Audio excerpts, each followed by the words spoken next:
So let me just go through some of the things. She circled stupid things like contractions and shit.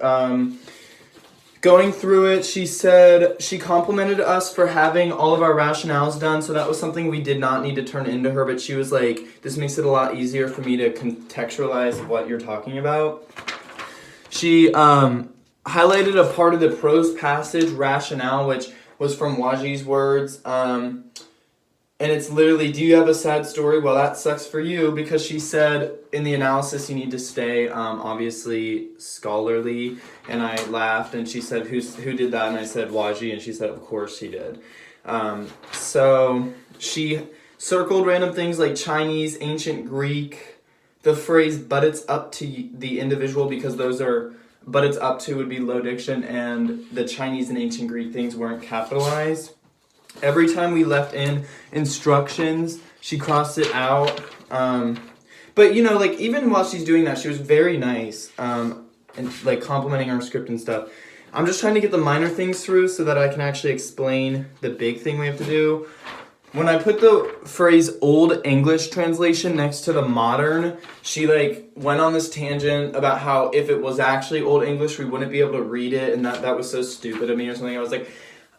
Literally, I thought about that too. I should have just put our translator's name, because that's technically a modern translation. But anyway, she just made fun of us, because if it was actually Old English, we wouldn't understand it.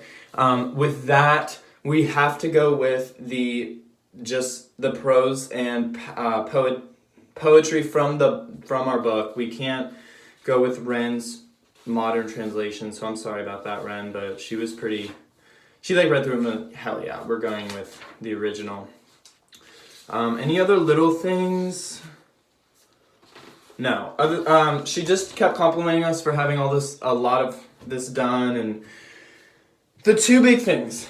We did our style model completely wrong, and that I think is on her completely, because her instructions were very vague. I don't even think she knew exactly what she wanted. But there was a fly. Basically, another group had told me a few days before that they were doing Freaky Friday, and if you know the plot, the parent, the mom and the daughter, I think, open their fortune cookie and they switch lives. So, this is literally what another group is doing. They're doing Freaky Friday as their frame narrative, but when they open the fortune cookie, it goes into the story of Antigone. Like, that's it. There's no connection to Freaky Friday. So, she said... While we put the story of Creon and Antigone into the high school, into characters that are high schoolers, like that's completely all has to be scrapped. But if you think about this, that doesn't mean a lot is changing. She said the format at which we took on the analysis of our prose and poetry passages through our open question lens, but also through our gossipers is really well done. I'll get into that in a second, what isn't well done about that. But what I suggest we do, and I talked to her about this and she really likes it, she said, look at Mean Girls. Because Mean Girls is supposed to just be basically our exigence for telling the Antigone story, the pure, authentic Antigone story that is untouched. And I think she completely misled us here, because... Then she even goes on a tangent again, and she starts talking about how they should be completely separated characters and stuff. But then she's like, but you know what? The chorus could maybe be Mean Girls in a way. And being then confused by what she was just telling me about not mixing them, like, but then how would that work with this? She goes, no, you're right. Keep it the original chorus. So this, lack of a better word, Beaver, is... making up the rubric in her head as we're sitting there. Like, there's no... Whatever. This is also about the time that I said, also we were going to record Monday. Is this all due Tuesday? She said, no, that's just pacing. We can still try to meet up Monday. I'm just like... It's going to be a crazy day for me, so I hope we get to meet up. Maybe we could record part of it and then another part of it another day, like Wednesday or Tuesday. But, anyway... Here's what we're going to do. She said, is there a smart character in Mean Girls? And the smart character is Janice Ian. I mean, that's just who I'm going to go to, who's kind of on the outside of Katie and the Mean Girls. And I said, Janice Ian. And she said, I love that actress. I don't know how she knows who that is. Janice Ian will basically approach a group of Plastic Girls or something, and I would say those are our gossipers, and they're talking about how one of their brothers, or like maybe two Mean Girls, each one has an older brother, both just got expelled, and we can make up the reasons why. But basically they're complaining, they're saying this has never happened to anyone before. That's our line. This has never happened to anyone before because these are superficial girls.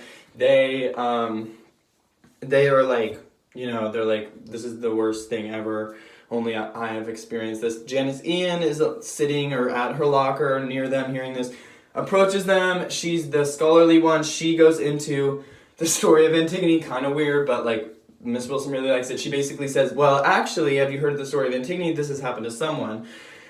And that basically that becomes our gossiping thing that we were talking about.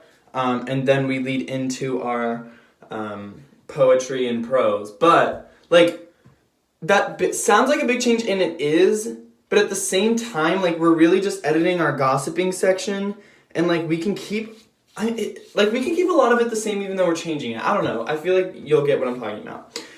The second biggest thing, and that's our biggest thing, like that's it. She said everything else is great. We're ahead of most groups, and we can or can't, like we don't have to record on Monday, but either way, she said with all this, like you're not going to be swamped. The other big thing is she said, oh, okay, so what is your thesis? And I don't think we had it in the beginning of our paper like we said we would. So of course I'm sitting there like shit. Like I know Jenny just came up with a thesis about Antigone since we had one about Creon prior, and I like basically had to BS. I was like, I think we merge it into the lines of our gossipers in these long lines, but I don't think we permanently like just put it in there. She said don't bury it, so obviously keep it deductive. And I'm like, so she's like, okay, well then I don't need to read your thesis, make sure it's in there, but what angle are you coming at from the thesis? Like, what is her mysterious or unusual origin? I'm literally like, oh, it's like, it's unusual to like come from a king and then have someone else step in as the ruler. So like, that's our main thing, is that Antigone's like, she doesn't feel that she needs to, follow under Creon's rule or whatever the fuck. So she's like, okay, here's the problem. That's not unusual or mysterious. She basically told me we have to incorporate in our thesis that she's the child of, like, incest. We basically have to say that, like Janice would say that, that she's the child of a birth between family members, and also that there's a curse on her family. I feel like, and this is where Jenny's gonna hate me, I feel like Jenny might have already included one of those things, but she said without those things, it would be a flawed analysis. So we'll have to put that in our thesis statement. And then I mentioned slightly that our thesis, prior to changing it to Antigone for this script, was Creon. It was made Creon through the cult of, I don't fucking know, through looking at all of our essays collectively. And she said, okay, don't change that, keep it Creon. And I said, now we have a developed Antigone thesis and a developed Creon thesis. And she said, go with the Creon thing. She didn't say it, like, we don't have to, but she said, I would go with the Creon thing if that's what you guys all went with. And then, like, this still wouldn't, like, our script, which is sitting right here, wouldn't have to change that much. Like, I feel like we still take it on the same way. So that's for us to decide if we want to go back to our Creon thesis or our Antigone one, as long as it includes incest and or the curse. But she said, while the format of our analysis is like great right now, if it is missing that, like if we were missing the curse, let's just say the curse, I don't fuck incest, love that sentence, let's say the curse, if it was missing that part of this, it was flawed even though the format was amazing. So we just have to add to that. I'm trying to think of one other thing. So I already explained how Janice Ian's basically going to be our big character to get through this stuff. But I already explained how that situational thing would be set up. I asked Miss Wilson, well, if we're going to have a curse or incest in it, how would that parallel to our Mean Girls like display? And she said, think about it this way.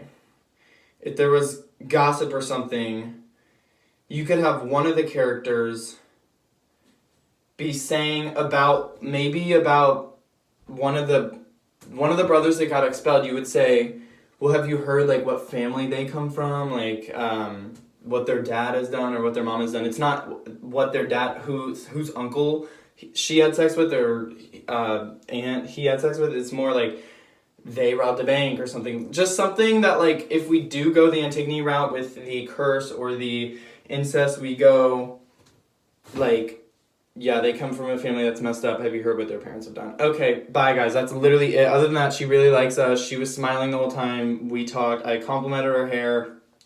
And she really likes us. Bye. She's creative. Oh!